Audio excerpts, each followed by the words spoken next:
Welcome to our 6th program in the 2021 Sawtooth Forum and Lecture Series, Mountain Chronicle, brought to you by the Sawtooth Interpretive and Historical Association.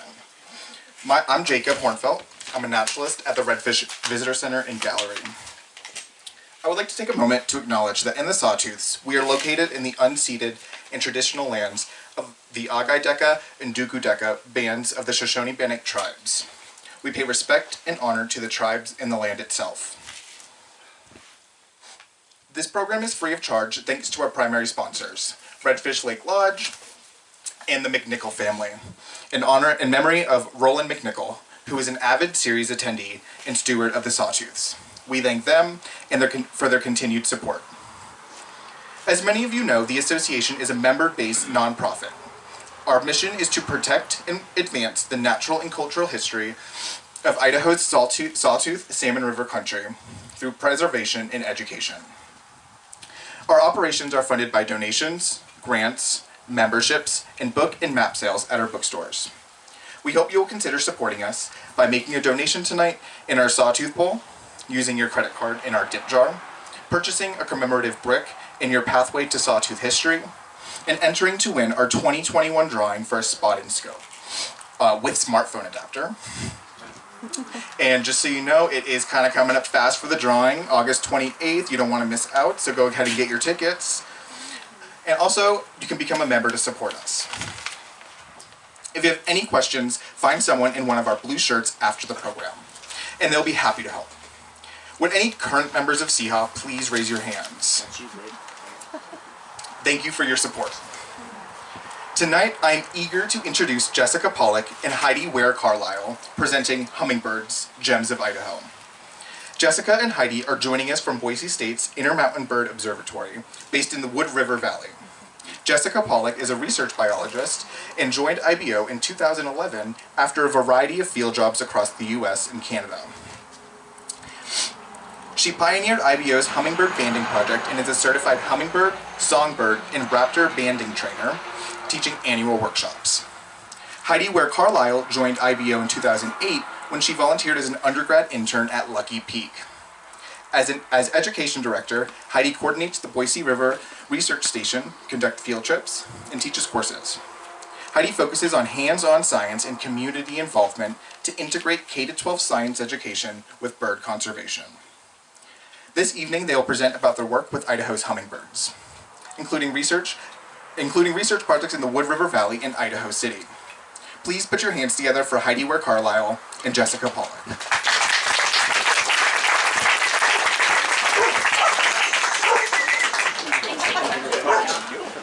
Well trained, yes. Oh, we got dog applause too. Yeah, there you go.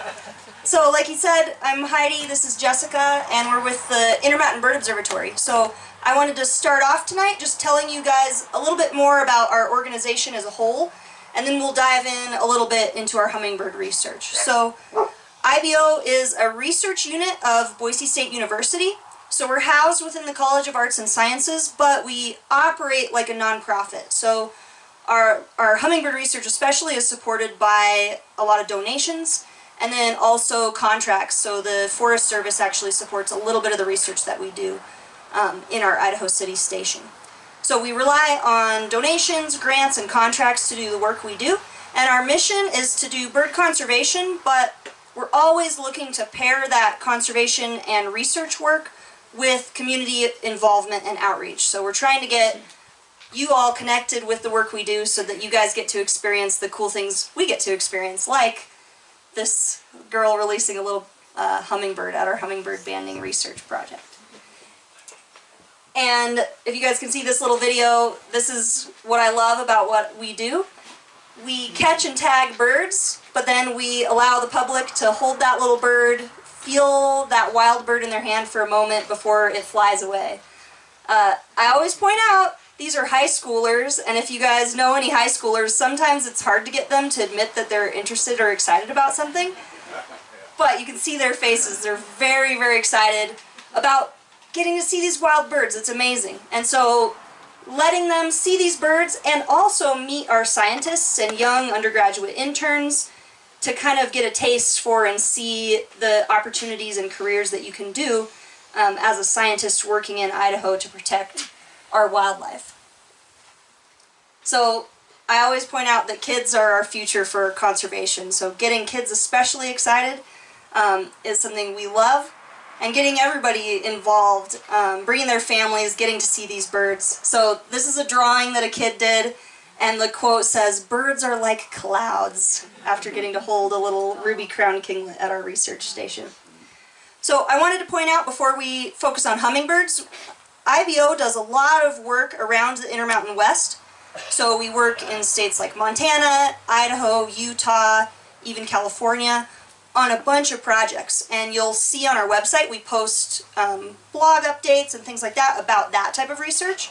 As far as hands-on research that you all can get involved in, we have 3 stations going right now, and Jessica will tell you about an upcoming project that I think you'll be extra excited about. So we have our Idaho City Hummingbird Banding project. We have a research station along the Boise River at what's called the Diane Moore Nature Center, where we do songbird banding and we also do habitat restoration work. So if you're ever in Boise and want to stop by to visit that site, you can. In the fall, we also run a research station at Lucky Peak, which is just outside of Boise. That's a great one to visit if you live in Boise, but also if you're coming from farther away, because you can set up to camp overnight with us. And there we do the trifecta. We do songbird banding during the day, hawk watch and hawk banding during the afternoon, and then if you stay up late with us at night, you can see forest owl banding. So, we better come back and do sounds like we need to come back and do a presentation about owls next. So that's a really great one. We're open right now, and we're through October. You can come visit us on those projects. So, I wanted to say, we already got a nice introduction, so I'll be brief with this, but I'm Heidi and I'm our education director, so I do a lot of the work connecting K-12 students. And I joined the Hummingbird Project when Jessica came along. So Jessica comes with a history of hummingbird banding from Rocky Point Bird Observatory, so she's actually the one who founded this project with IBO. So with that, I'll turn it over to you, and maybe you can tell us a little bit about how you got started and why we're doing what we do. So if you can't tell from my accent, I'm Canadian. I've been assimilated into the US, and so every word now and then you might hear it. But so like Heidi said, back in, I think, 2000, I started hummingbird banding at Rocky Point Bird Observatory, which is in Victoria, British Columbia, right on the coast there. And right in the migratory path of the rufous hummingbird, so by the thousands, just huge waves of them moving through. And so I was an undergrad, getting my biology degree, and you know, like any biology undergrad student, wanting to get hands-on experience, because that's how you get jobs. Like, everybody has a degree, but if you have hands-on experience, it's better. So I contacted Rocky Point and got involved, and then this one fellow had this hummingbird project, and he asked if I wanted to be involved, and I said sure. So I got involved with him for quite a few years, banding rufous hummingbirds all across the Gulf Islands, Victoria, all that. And then in 2007, I moved to the US to do my graduate degree. Did that, did some traveling, and then in 2011 I came to work for IBO under a Golden Eagle project. So I was studying raptors with IBO. And within a few months I was like, hey, you know, have you guys ever thought about banding hummingbirds? You know, here's what I did in Canada, here's what we could do here. And Jay just happened to know a really great place up in Idaho City. It's this private homeowner. She has, it's paradise. She backs onto the national forest. It's just paradise. She was like, yeah, come on. And so 2012, I think, was our first year there, and we've been doing it every year since, and it's fantastic, and we'll talk about it. So since coming to IBO, I definitely started and focused a lot on hummingbirds. I also do a lot with other species, but hummingbirds are always the favorite, and owls too, right? Yeah, that's it. Cool. So before Jessica gets into the nitty-gritty of the Hummingbird Project and the research we've been doing up there, I wanted to talk a little bit about monitoring kind of in the bigger context. So why are we studying birds? How does it help us conserve them? And why specifically are we banding birds? So one really key thing, and I put a flower picture up here to remind me, one key thing with conservation these days, and everybody has probably heard about it, is climate change, right? And for hummingbirds, climate change is actually a very serious threat, and we're already seeing changes in hummingbird populations due to climate change. Particularly because hummingbirds' life cycle is so linked with flowers. So hummingbirds and a lot of our long-distance migrating birds, they rely on day length to decide when to migrate. So if you think about a bird, it spends its summer up here in beautiful Idaho, and it heads down to Mexico or Central America for the winter. That bird hanging out in Belize doesn't know what kind of winter we had here in Idaho. It doesn't know, are we going to have an early spring or are we going to have a late spring? And so that bird has a little program in its brain that senses day length, tells it what time of year it is, and tells that bird when it's time to head back north. So a lot of our long distance migrants, like I said, use that day length cue. If they're a resident bird, they live here all the time, they can use things like temperature. And they can decide, oh, it seems like spring is coming early, maybe I'm going to nest early. Hummingbirds can't do that. All our hummingbird species that we study up at our Idaho City site and here in the valley are migratory. So that leads to a problem because flowers and also insects, they don't use day length, they use something called degree day. So you need to have a certain number of warm days in a row to tell plants and insects when it's time to bloom, when it's time to emerge. So you can imagine that day length, every day, every year on May 1st, the day length is the same, right? That's not going to change. But temperature and what our spring onset, when our spring comes, that can change with climate change. So research has shown that we're getting this mismatch. We're seeing flowers blooming earlier, insects peaking earlier in the summer, but our hummingbirds are coming back pretty much the same time they always have. So one thing we want to do with our research is to learn whether our Idaho hummingbirds are coming back at the same time every year, or are they adapting? Are they able to shift their timing, change their migration timing, change when they're going to nest? And so banding monitoring allows us to do that. We'll talk a little bit about what measurements we actually take, but by banding a bird and having it in the hand, you can tell when it's going to lay an egg. You can tell its age very specifically, so we can look at that bird and say, this is a calliope hummingbird that was hatched this spring. I know when it was hatched. And it also gives us a really standardized count. So it allows us to say, here's how many adults we have each year, here's how many babies we have each year. And that can give us an idea of what's called productivity. So how many babies did they have? Did they have a really good nesting season and there's lots of babies around?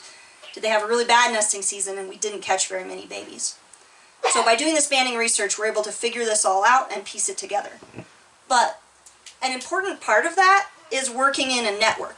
So we have our station in Idaho City. We're starting a new station as well. That gives us a little piece of the puzzle.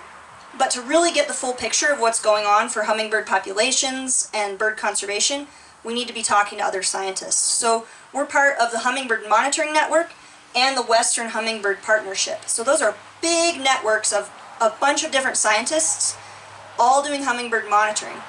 And we're collaborating. So we've combined to do the same protocol. So we go during the same period of time, a set number of hours, and a set way of trapping, so that we can compare our results with other stations.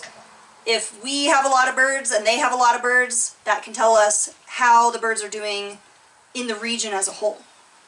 This is really especially important for migration because sometimes, and we see this at our site, rufous hummingbirds migrate through Idaho City, but they don't nest. So some years we catch a lot and some years we don't catch very many. Probably because they're just slightly changing their route, maybe the elevation that they're migrating, so sometimes we miss them.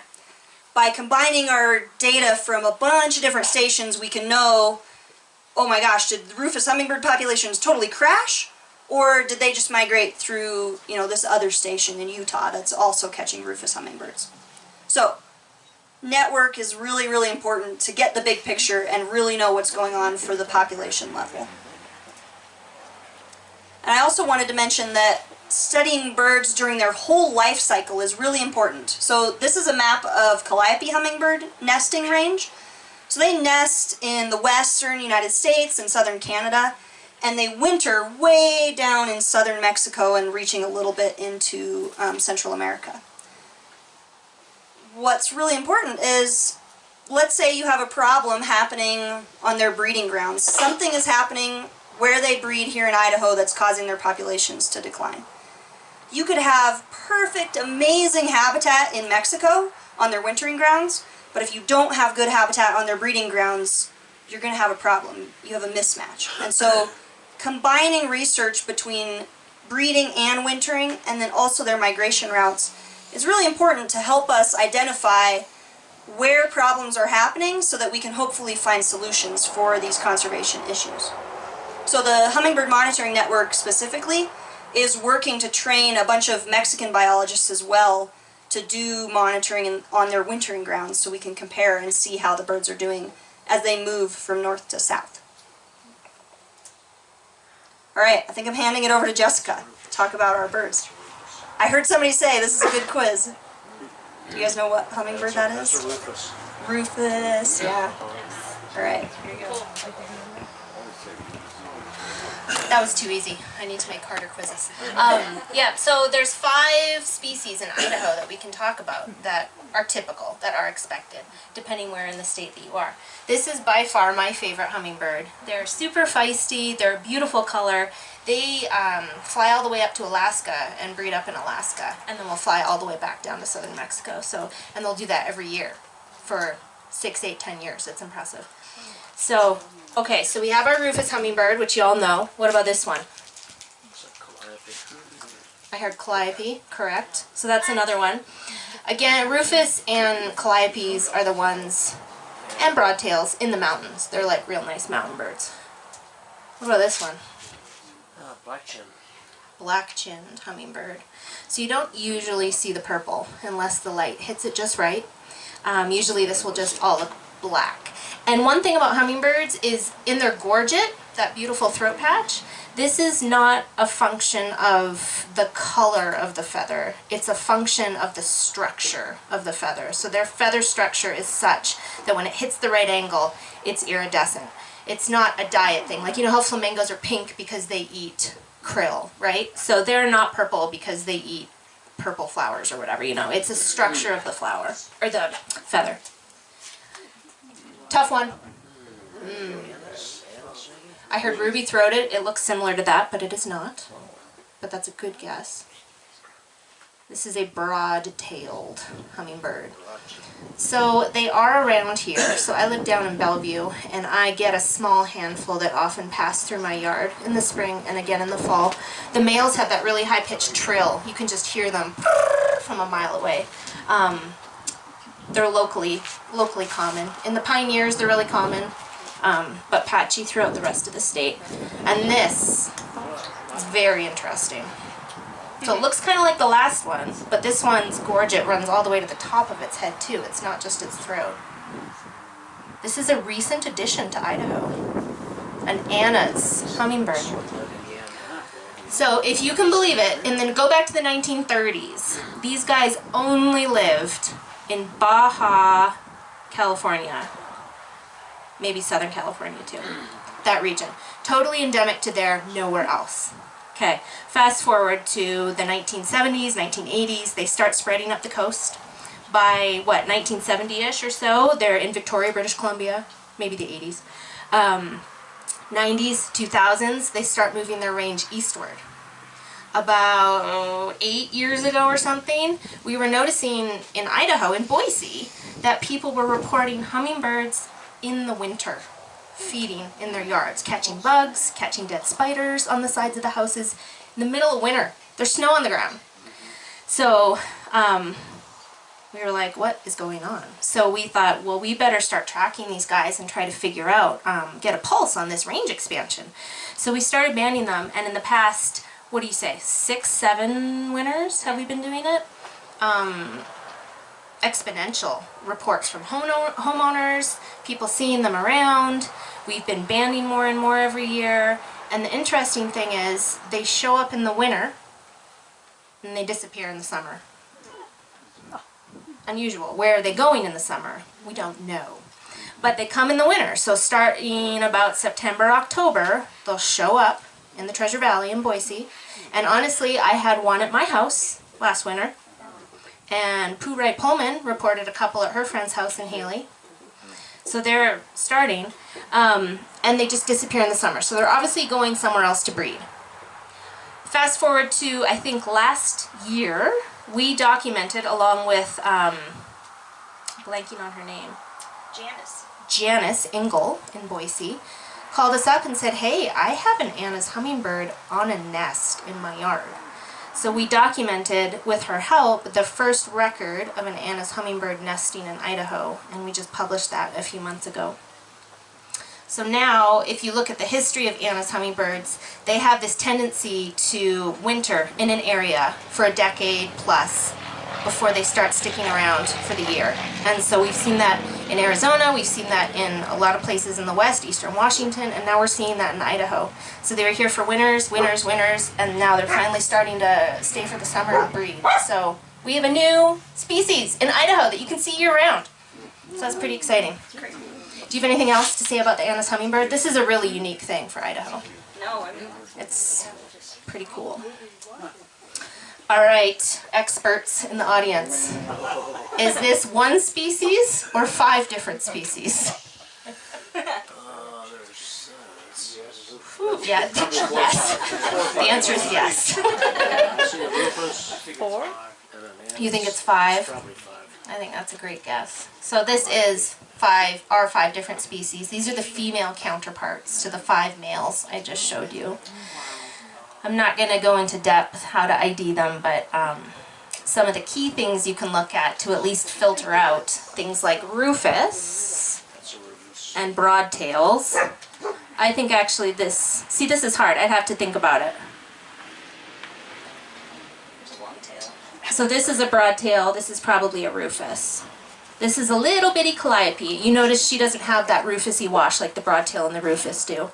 And then you have a black chin. They're always plain. They never have that rufous wash on their side. They're just super gray, very plain. And then you have Annas, which these could be confused quite easily. But Annas often have, if you don't see that throat spotting, they at least have spotting on their sides for the most part. So just some subtleties. But yeah, 5 species. So this is our study site in Idaho City. It is a terrible, terrible place to work. Yeah, her property, Jennifer Albin, it's right on the National Forest boundary. She's got this wonderful deck, this beautiful meadow full of flowers and shrubs that the hummingbirds really love to nest in, to feed in. And she's been feeding them for I don't know how long, 10, 20 years? Almost 20 years. And if you guys don't know, the longer you feed hummingbirds, the more you'll get. Because the mother hummingbird comes, she brings her babies, the next year they bring their babies. They always remember, if you've ever hung your hummingbird feeder up, or take it down to clean it, they hover right there waiting for it, because they know. And they come back to the same place year after year. So the longer you feed it, the more you'll get. So she has thousands, I don't know how many. But we've been banding there every summer since 2012. So everybody always asks, how in the world do you catch them? How in the world do you band them? Etc., etc. So I brought some props so I could show you. So this is how we catch them. So the protocol is, and every station does this. So the beauty of standardization is every station across the West has this exact same protocol. And so we're all doing the exact same thing, which makes our data comparable. So I think Jennifer normally has 8 or 9 huge feeders at her house that get drained every day, basically. But during active trapping, you only leave 2 feeders up. And you put a trap around each feeder. And that forces the birds to come to those 2 feeders because there's nowhere else to eat. And so if you're the trapper, and this is a very, very fun job, which I will plug right now if any of you are local and want to get involved next year, this is a very fun job. If you like fishing, it's like fishing. So you would unravel this string and you'd be sitting quite far away, further than Heidi. You get all comfy in your chair and you prop it up about like this and you just wait. And sure enough, I guarantee you, a hummingbird, or 7 at a time, is going to come in. And when they're in a safe position, we don't just drop it willy-nilly. We make sure they're actively feeding so that when we drop the trap, we're not going to hit them. The trapper just boom, and they're trapped. And it takes a bit of practice, but it's not that hard. You just reach in, boop, grab them, take them to the banding table. When I first started in 2000, these traps were made from chicken wire or hardware cloth, hardware cloth. And we didn't know any better, so we used them. And when there's actually gravid female hummingbirds, their fin is so skin you could actually see the egg in their belly. If you've ever done any work with birds, if you try to touch a hummingbird egg in the nest, as gentle as you want to try, you will absolutely crush it. There's no way a human can really pick that up without hurting it. So imagine these hard things that we're slamming female birds against. It was not good. But we didn't know any better. That's what everybody was doing. So I'd say maybe about 10 years ago, there's this fellow, a retired engineer down in Patagonia, Arizona. Super clever guy. And he's like, why are we doing that? Why can't we do something with soft mesh? And so he developed this. Back in the day, it used to have really heavy lead fishing weights to make it drop fast. But as you can imagine, if you weren't extra careful, and even if you were careful, accidents happen. And the lead weights would sometimes boom. So that wasn't good. So then he developed this really soft, and you guys can come up and touch this trap after, this really soft ring. So it goes down fast. This heavy metal is what weights it to drop super fast, but that's not going to hit the hummingbird. Only this really soft light thing would hit the hummingbird, if it does. Super soft mesh, so you're not squishing the females against it. And yeah, it's just been a massive evolution in the past 20 years. Not only for traps, but for the actual bands and equipment, which I'll talk about too. I do want to say that you do have to have proper state and federal permits in place before you can catch any wild bird or ban them. People like to ask that. So here is a picture of the old school trap. And you would just have this little door. Some people, this is like a remote control for the trap door, but most people just use fishing line. But it's this rock hard cloth and hardware cloth. Really not good. And now we use this new trap. It's called a Hall, H-A-L-L, Hall trap. So much safer. Okay, so the bands. This is a little looks like a rufous hummingbird with his own personal bracelet. And if you can believe it, on this bracelet there are 6 digits. So there's a letter and 5 numbers. And this is essentially like a social security number. So if this bird is recaptured anywhere else, there's no other bird that will ever have the same number on it. So if it's recaptured anywhere else, we know exactly where it was banded, all the data from its banding, and we can track it from there. And so I actually brought some bands to pass around for you guys to look at. They come in sheets, big, flat aluminum sheets of 500 bands. And it's up to us to slice, sand, shape every single one. So it is definitely a labor of love. It takes hours and hours and hours to make these bands safely because you don't want any sharp edges. You don't want them to be misaligned so things get caught in them. You know, you want to make high quality bands so these birds are safe. So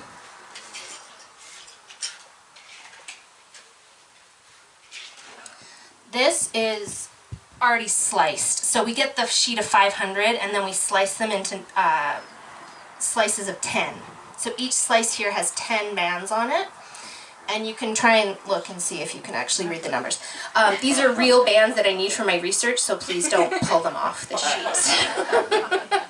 And then I'm also going to pass around some bands that I made yesterday, so you can actually see what the bracelet looks like once they're formed.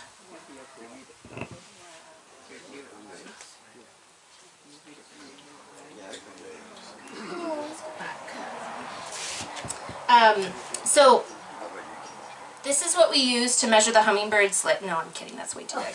That's what we use to measure like hawks, eagles, songbirds at the bottom, hawks at the top. I just brought that as a prop. This actually is a tarsus gauge. So we measured the tarsus, which was that part of the bird that of the leg that you saw, and every increment on here is 0.2 of a millimeter difference. And we have all these different sizes, and you can pass that around, because, so there's differences between species. As you guys know, probably, the calliope hummingbird is the second smallest bird in North America, right? Super tiny. So they don't need the same size band as a massive Anna's hummingbird, right? They have different size legs. Back in the day, we just threw whatever size band on we wanted and hoped it stayed on. But now we know more and we can do better. So not only between species, but also between male and female. So males, oftentimes once they've migrated and get here, their legs are really desiccated, like they've used up every fuel reserve, everything in their body. The females though, the amount of swelling, their leg size changes tremendously throughout the breeding season. And that's because their legs are used as thermoregulation pads on the eggs. And so instead of getting a brood patch where a lot of birds get their bare belly, so skin to skin to keep the eggs regulated, hummingbirds don't. Their legs will swell 3-4 times the normal size into big fleshy pads, and that's what puts the thermoregulation on the eggs. So how do you band a female whose legs change sizes 3-4 times, you know?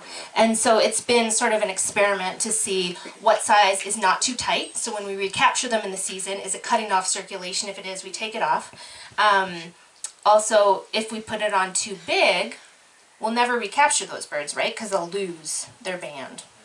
So over the years and decades and through this network, we've found the sweet spot of the size that stays on, not too tight, not too loose. So that's that. How do you hold a hummingbird to actually get the band on? There's actually a lot of different methods. There's probably at least a dozen. And it's up to the individual bander. Everybody has their preference of what they like to do.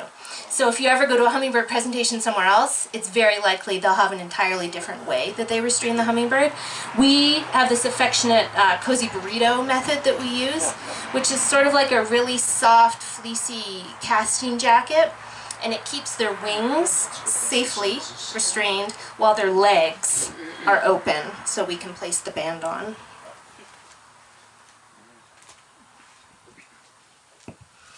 And then Heidi mentioned some of the data that we collect. This is Danette, one of our super volunteers, and this is one of the data sheets that we use. So when we catch a bird, we kind of record everything. We record, obviously, species, male or female, what age it is.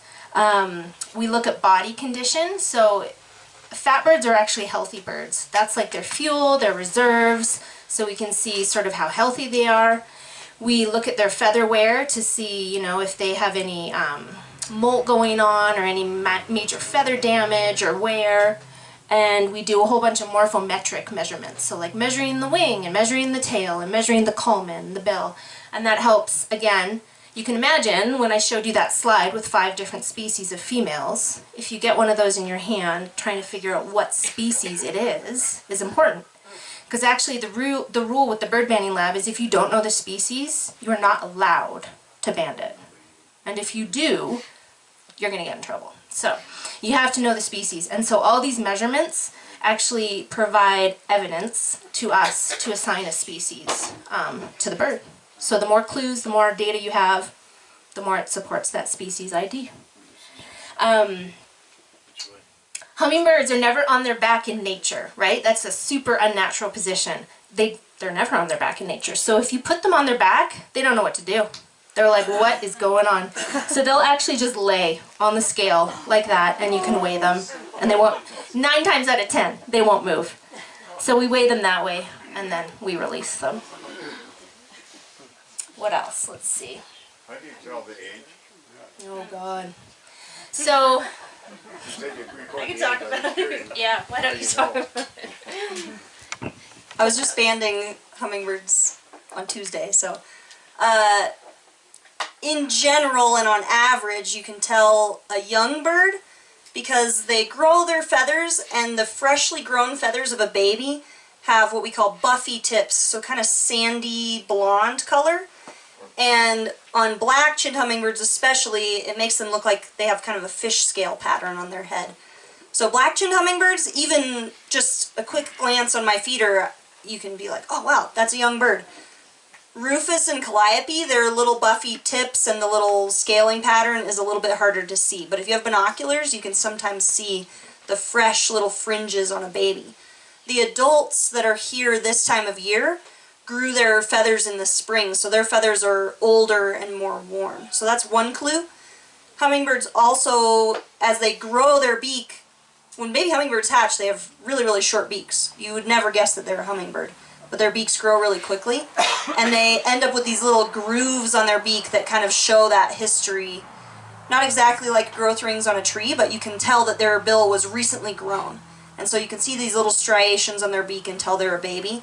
Adults have really, really nice smooth beaks, almost smooth like pencil lead. So you can tell the difference. In rufous hummingbirds, it's nice because you can actually look at their tail and tell. The young boys, they look like their moms, but they have a lot of red rufous color on their tail. So that's a nice, if they're at your feeder, you can actually say if it's a young male or a female, you can tell the difference. What's the average lifespan? Oh, average lifespan? The record, I think, is a broad-tailed hummingbird, 12 years. There's a record for a calliope hummingbird that was banded in Idaho that was 8 years old. That's something I forgot to mention, but one of the reasons our station in Idaho City is really important for the Hummingbird Monitoring Network is there's not that many stations that band nesting calliopes. And so the record for calliopes is probably shorter just because there's not as many banders out there recatching them. They probably live, there's no reason to think they wouldn't live just as long as our other hummingbirds, but yeah, so 12 years is the record. It's a long time. All right. Oh, yeah. Let's see. Okay, so this is a super cool record, a recapture that we got. So we banded a black-chin hummingbird in 2015 in Idaho City. 6 weeks later, a station down in San Pedro, Arizona, recaptured that bird. And because it had that unique band, social security number, we could track it. And it flew 900 miles in 6 weeks. Amazing. You think that's amazing? Here's another one. So, another black chin, 2016, banded it in Idaho City, again down there, 1,000 miles, 2.5 weeks. Right? This little tiny hummingbird. So in 2.5 weeks or less, they recaptured it at the 2.5 week mark, but that bird could have been there feeding for 4 or 5 days, who knows, before they caught it. So 1,000 miles in at most 2.5 weeks, possibly less. I mean, that is just, it blows my mind, the power, like. And they do that every year, all the way down, all the way back up, year after year for, 12 years. Okay, so these are some FAQs that people always ask. We already covered this one. How fast do the hummingbird hearts and wings beat? So, do you guys know what torpor is? Who knows what torpor is? Bats do it, hummingbirds do it. So that at nighttime, the way hummingbirds survive, because of their super fast metabolism, they wouldn't be able to survive at night unless they ate all night long. So they drop their heartbeat and they drop their body temperature to just above freezing. They drop their heartbeat to about 30-ish or less beats per minute. And during the day, especially when they're active, their hearts can beat up to 1,000, roughly, times per minute. Their wings are in the, I just was Googling this last night, I think their weight, a National Geographic source said that their wings beat about 400 to 500 times. No. 80 to 100 or something. 80 times a second. 80 times a second, yes. Yeah. So that's amazing. How much does a hummingbird weigh? Heidi, did you bring your pennies? Oh, Okay. they're in the car. So if you think of a penny I'll go get them. in your hand and the weight that would be, that's equivalent to what hummingbirds typically weigh. You think, how can that be? They're huge. They're all fluff. They're all feathers. They're actual muscle, and their bones are hollow that don't weigh much. They weigh about 3 to 4 grams. 1 pound is 454 grams. So a dime, penny is about how much they weigh. If you get a really, really fat black-chin hummingbird, they might weigh 5 grams, so maybe a penny plus a dime. But that's just like bulging because they got to go all the way to Mexico. What do you guys think? Do hummingbirds eat anything else besides sugar water? Yeah? Seen them eat bugs. They eat bugs. Lots and lots of bugs. That's how they get their proteins, amino acids, all that stuff. So they eat a lot of bugs. One of the ways that Anna's hummingbirds are so successful in the winter in cold climates is they eat proportionately more insects than other hummingbird species. And they'll eat dead insects. So you look at the side of your house, it's covered in dead insects, dead flies, dead spiders, and so they'll feed on those. We had a hummingbird, an Anna's hummingbird in New Meadows about 4 years ago, I think. We banded it in the winter, and it came to this feeder every single day, all winter long, and it was about 14 consecutive days of lows in the minus teens, minus 20s, and this bird survived, thrived. It had fat on it. It was not struggling. It was thriving. So that's pretty amazing. People ask, and I didn't put this one in here, but a big one is, how do you keep your hummingbird feeder thawed during the winter? Does anybody have a feeder here through the winter? Yeah? How do you guys keep it from freezing? My brother uses a heat lamp. Heat lamp? Yep. There's a whole bunch of different, some people wrap it with tin foil, Christmas lights and tin foil, heat lamp. You can actually purchase heated feeders now, quite fancy. And they're great. They're fantastic. Anything to add with that?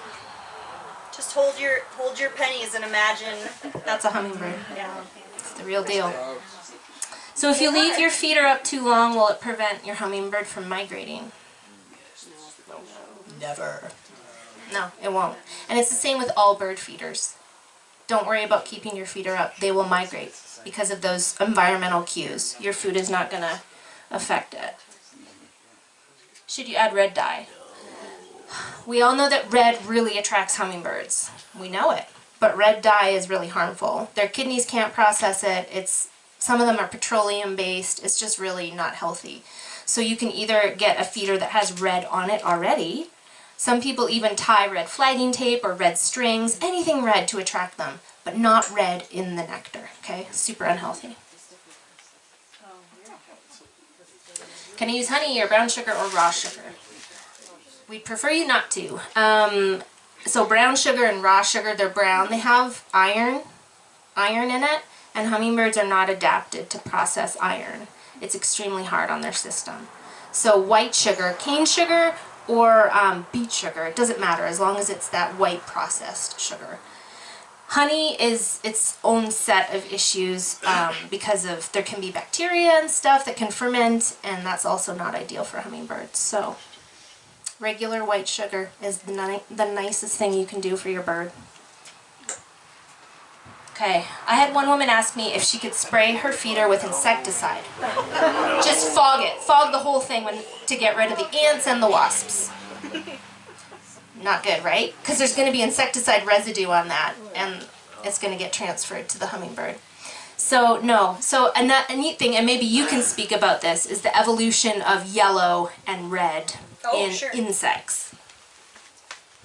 Oh yeah, I wasn't ready to, I can talk about it though. So, birds can see color better than we can. So in humans we have 3 cones that sense color. So you can kind of think of that like the 3 primary colors that we can see. Birds, instead of 3 cones, they have 4. So that means they have 4 primary colors in their vision. That 4th cone is UV light. So imagine this, so like we have red, green, and blue, or red, yellow, and blue, depending on if you're talking about light or paint colors, but we have our 3 colors, right? So red and yellow make orange, yellow and blue make green.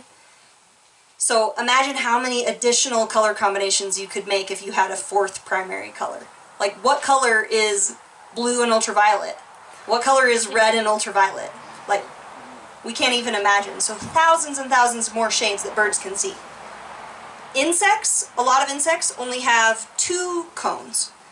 And their color vision is shifted so that they actually mostly only see from yellow up to blue and purple. That means they cannot see red. So anytime you see a red flower, that red flower is purposefully signaling to birds, saying, hey, I'm here.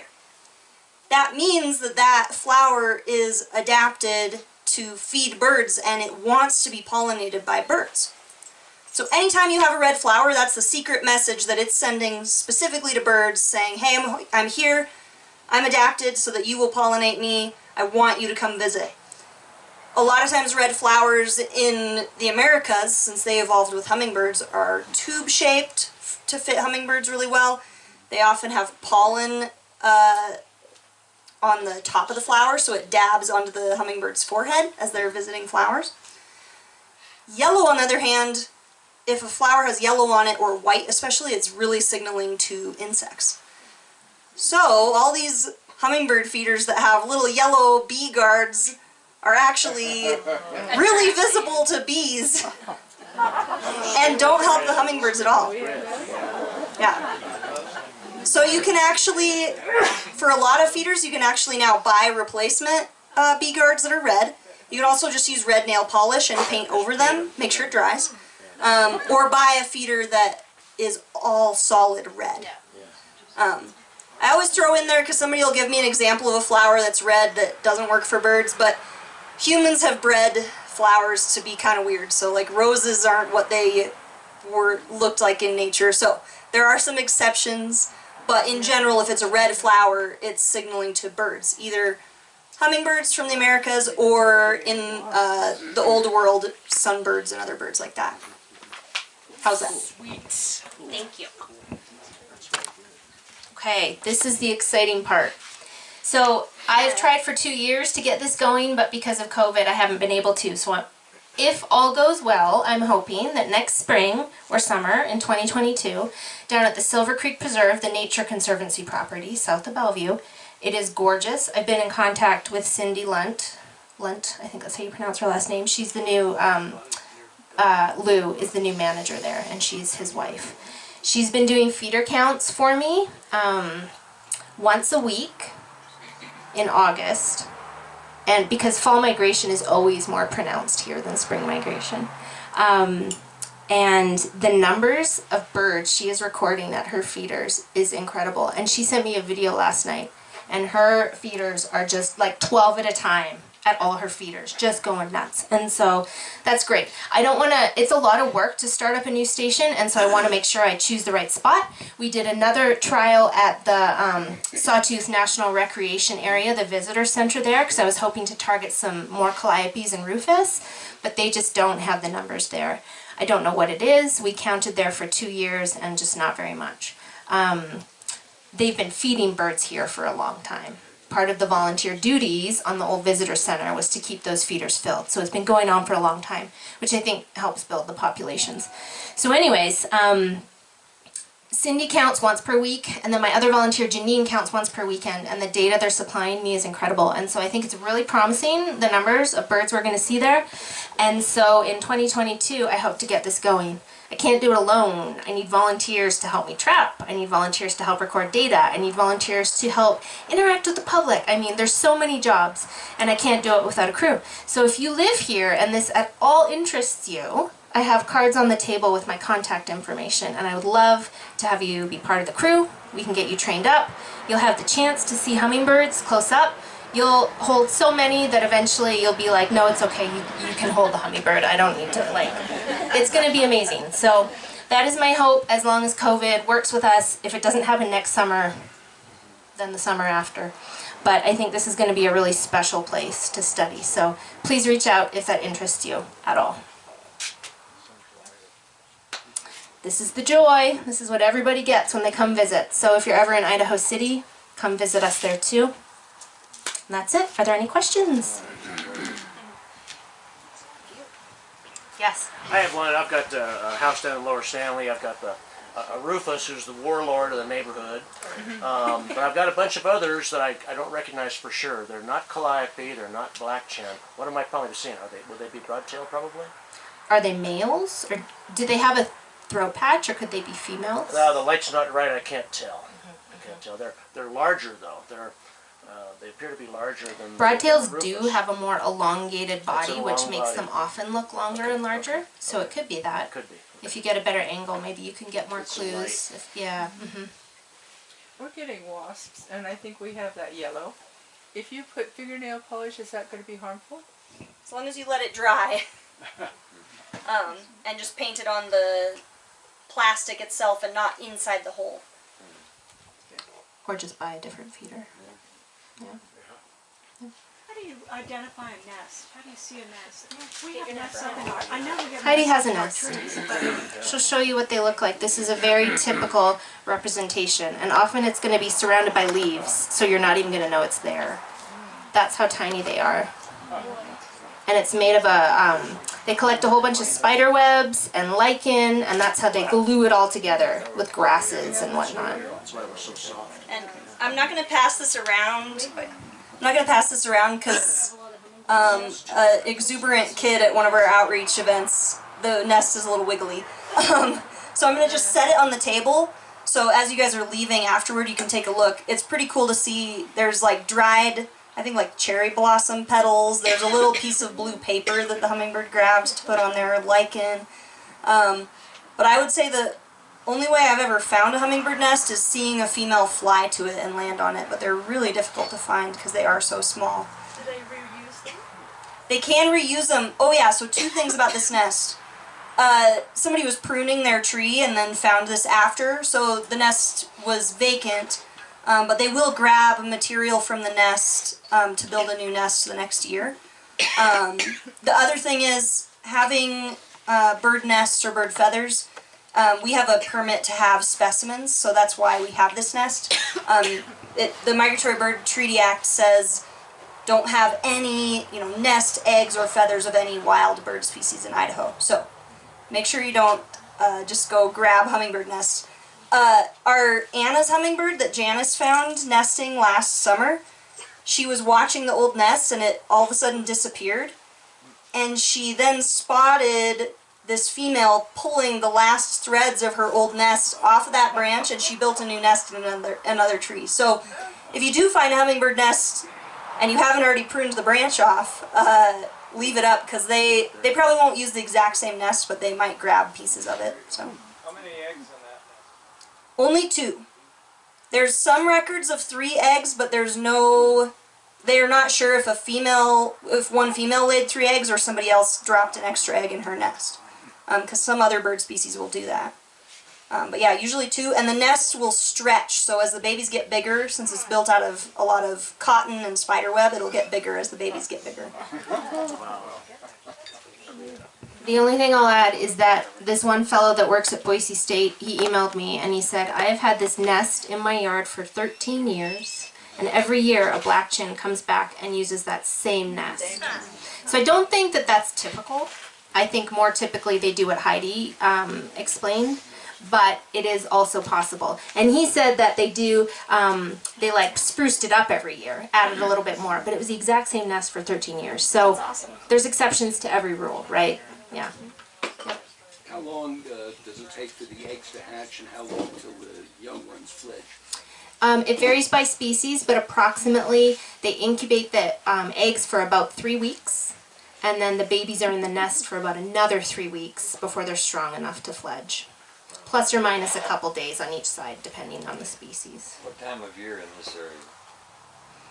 In this area, they would probably start, in Stanley, because it's so much colder here. Or do you just mean this general area? Well, I was thinking actually the Wood River Valley. Okay, yeah, so probably May. We see swollen females in May in Idaho City. So I would think by mid-May you're going to see a lot of females starting to build those eggs, building nests. Yeah.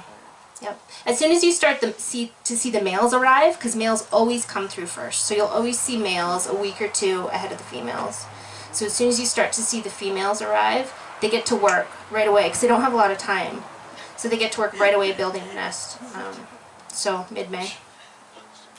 I can answer some questions too. I don't want to do them all. We can go back. I always tell people to put their hummingbird feeders out around tax day, so mid-April. In Boise. In Boise, yeah. Okay, so probably here the very end of April. I would put your feeder out and see if they show up. I think the earliest record of a hummingbird at my house in Bellevue was May 1st or May 2nd. 1st. So I probably missed them. So yeah, late April's a good bet. Can they have more than one clutch in a year? That we know of for our species, no, but what birds will often do is if a nest fails early enough in the season and they think they have time, they'll re-nest. But I don't know of any records. It's unusual for sure for hummingbirds because it takes 6-7 weeks for the whole process. So like Heidi said, if it's early enough, if it happens by mid-May, they might go for it again. But if it's June, they're probably not going to bother because they just can't do it. Yep. Does a pair stay together? No. Nope. Nope. Do the pairs stay together? So there's other species we know that they do, like swans and, you know, hummingbirds, nope, none of that. What are your thoughts on the pesticide companies that come and knock on your door and want to spray for insects and spiders around your house? Chase them away. What do you think I think? Yeah, no. And maybe you can speak a little bit shortly of the nicotinoids, whatever they're called. So neonicotinoids, so nicotine is actually a chemical made by plants to protect against insects. So neonicotinoids are a class of insecticide that we've been using for a long time, and we're finding that it has really negative impacts on birds. And so actually if you go to like your garden store, the tag you can read and it'll say if it was a plant treated with neonicotinoids or not. And I always check and avoid. You can also talk to the store directly and find out.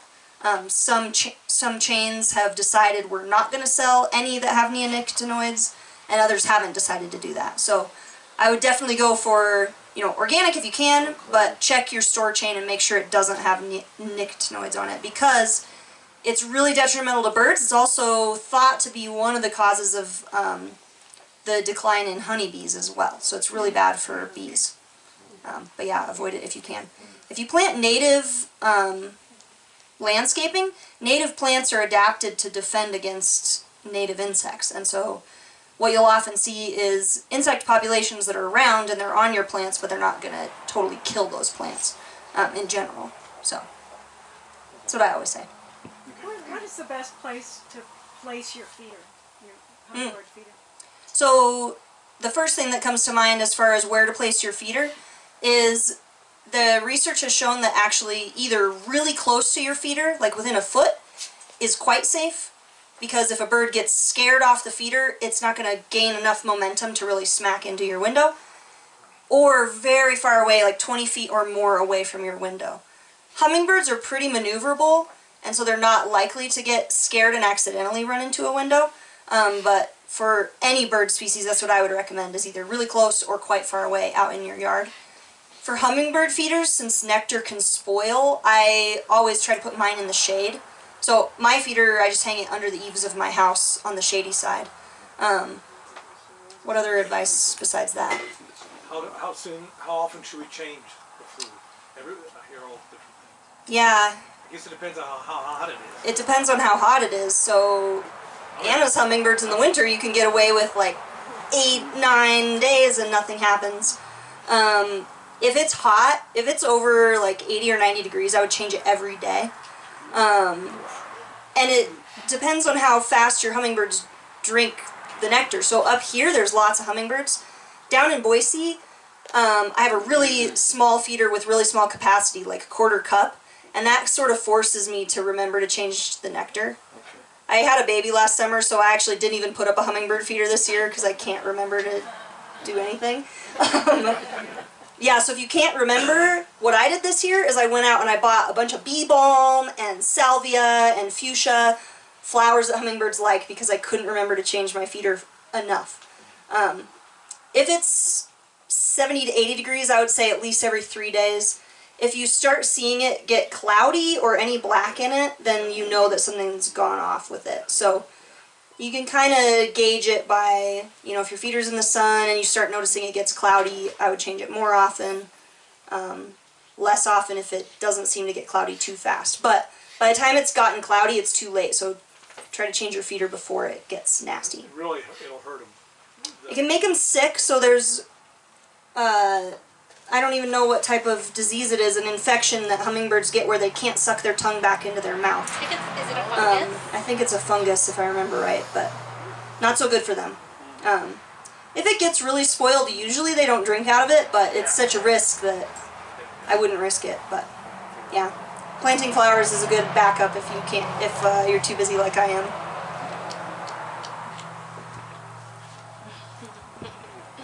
You've had your hand up for a long time. Do you have another question? No? You're done? Oh, I thought you saw your... Okay. Do they have a preference for what kind of tree or bush that they nest in? And high, low, medium, whatever? That's a good question. So I don't think that the species matters as much as the structure of the shrub. And only hummingbirds know what they want. But they do seem to like a really thick, dense, oftentimes a shrubbery, sometimes trees. I've seen them nesting in conifer trees. But I think that dense protective structure is the most important. So if you have dense shrubs in your yard, you should be good. As far as heights, I mean, I don't know if there's records of any super, super tall. They're usually lowish, but usually mid-range-ish, you know. Up to this roofish, about that height is typical. At your site in Idaho City, on average, how many do band a season? We've been doing it since 2012, and in the past couple of years we've had some scheduling issues, so I won't count those years, but the previous 8 years, let's say, we typically band between about 400 to 500 a summer. If we had more people and more banders, we could band way more. There are thousands of birds there. We cannot keep up. Because it's not ethical to catch them all and have hundreds of hummingbirds hanging there for hours waiting for you. That's super unethical, and that is not proper. So we only catch enough that we can keep up with to ethically and safely band. And so that means that we just have to let a lot feed, fly away, and we never band them. So if we had quadruple the capacity, we could easily band a couple thousand per summer, easily. But so if you were to catch one with a band on it, would you then still keep records, record the weight, and how it's grown? Yep, all that stuff. So you obviously record the band number because that's incredibly important. But you still want to record all of the information just to make sure, because accidents can happen. Maybe you misread the band number or whatever, and then when that goes into the system, they'll say, whoa, that bird was banded as a rufous hummingbird, but you're calling it a calliope, you know. So you want to record everything to reduce those errors, but also you want to see how the bird is faring. And these are how we get our longevity records, to find out how long they live. We want to see physically how they're doing, if they're healthy, you know, so all that stuff. We record everything, yep. I get the sense from what y'all are saying is that the hummingbirds are healthy. The populations are healthy and growing. Not entirely. Yeah, not exactly. So this summer, actually, we had quite low numbers of adults. We had a day where we only caught 6 hummingbirds, and we were there for 4.5 hours. And that's like unheard of for us. So it is a concern we're seeing, and it's really new. So we're seeing, just talking with other biologists informally, that a lot of people are noticing this year low numbers of especially insect-eating birds. So at our site, at the river site where I banned songbirds, we had very few house wrens this year. And on some surveys we were doing at Lava Lake Ranch this year, we had very few tree swallows as well. There was a big ice storm and a big bird mortality event in New Mexico and Texas last November. So we're kind of concerned that something happened and really crashed the numbers of certain species. We don't know yet, so we haven't talked to our other hummingbird banders to see if this was, you know, was this a region-wide trend, or did the hummingbirds end up somewhere else? We don't know yet, but it is a little concerning. Our hummingbird timing seems to maybe be shifting with climate change, so that's a good sign. Our site, we haven't been monitoring. I would say we haven't been monitoring long enough to know. You know, 10 years isn't really long enough to get a really good idea of long-term trends. But we're hoping that if climate is going to change, we're hoping that the birds are going to change with it. And the species that are able to adapt and change will be the ones that do better. Rufous hummingbird recently got added as near threatened on the IUCN red list, which tracks endangered species. So there's concern about rufous hummingbird especially.